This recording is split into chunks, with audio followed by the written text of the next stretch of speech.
Lepo pozdravljena, draga mamica. Ali se tudi ti soočaš s problematiko prevelikega trebuščka, ki ti je ostal po porodu in se ga nikakor ne moreš znebiti? Lahko da je vzrok v razmiku trebušnih mišic, tako imenovani diastazi rectusov, ponavadi v kombinaciji z limfo, ki se v bistvu zadržuje preveč v tem predelu in ni pretočna. Iz tega razloga se iz telesa ne izloča dovolj toksinov in odpadnih celic in se skladiščijo v maščobah in medceličnini, najraje tukaj v našem trebušnem predelu, zato potem nam ostanejo taki vodeni trebuščki in ljudje nas sprašujemo, ali smo spet v veselem pričakovanju.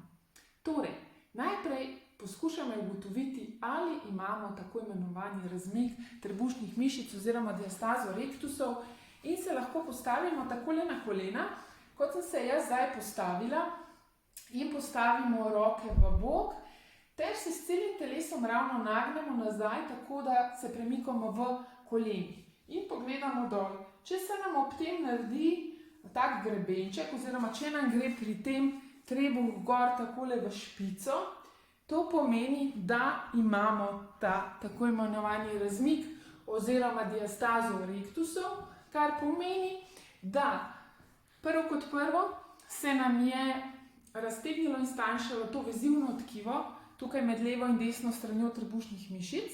Drugo kot drugo je problem v tem, da se je izgubil timing oziroma časovna komponenta za aktivacijo najprej globokih mišic in potem površinskih mišic. Pa si poglejmo malce podrobneje. Vzela bom masko kot primer vezivnega tkiva.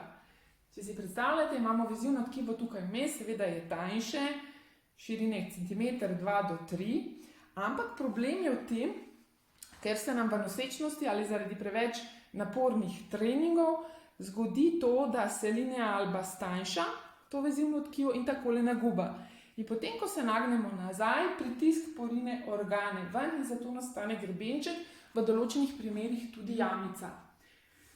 Problem je najverjetneje rešljiv, ampak samo na način, da zagotovimo, da se to vezivno tkivo nazaj zadebeli. Ni pomembno to, da se zoža, ker vezivno tkivo se težko zoža nazaj in zato merjenje razmaka s prsti ni ravno merilo, ampak moramo z vajami in gibanjem čez dan doseči to, da se to vezivno tkivo zadebeli, kot da bi sedaj tole poštepali na šivalni stroj. In to dosežemo samo s takimi vajami, kjer na kontroliran način dovajamo pritisk v ta predel, ne da bi se delal grebenček ali jamica. Se pravi, določene vaje, ki jih izvajamo, stimulirajo preko pritiska, tako imenovanega intraabdominalnega pritiska, da se stimulira tkivo, kot da bi stimulirali mišico, ki bi jo pumpali in pumpali in pumpali, dokaj ne bi zrasla. In za mišico potrebujemo proteine, za vezivno tkivo potrebujemo kolagen, vodo in C-vitamin. Spet ne vsak kolagen, tukaj bodite pozorne, da je bodisi, da ga same proizvajate doma, kostna juha, ali da je iz pašnih živali narejen. Okay?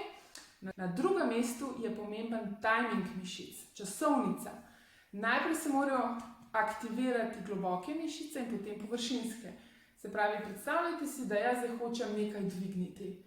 Najprej rabim oporo trupa, šele potem lahko nekaj dvignem. Roka se pripenja na trup in če tukaj ni fiksne baze, se tudi roka ne more dvigniti. Naš trup je kot neke vrste, kot jambor na jadrnici. Preden se veter zažene v jadra, mora jambor stati trdno pokonci.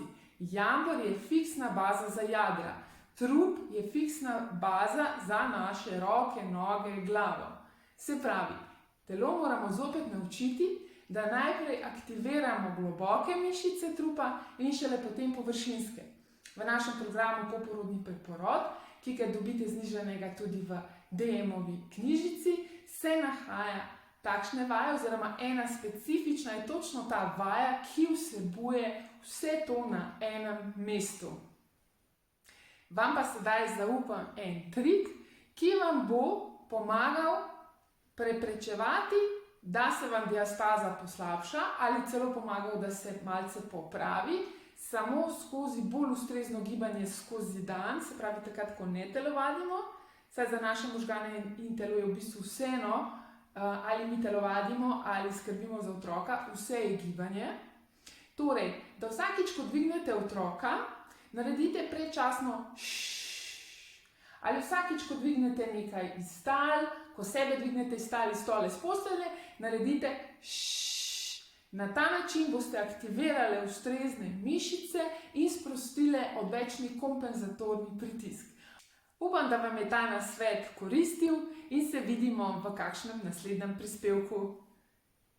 Čau, lep dan!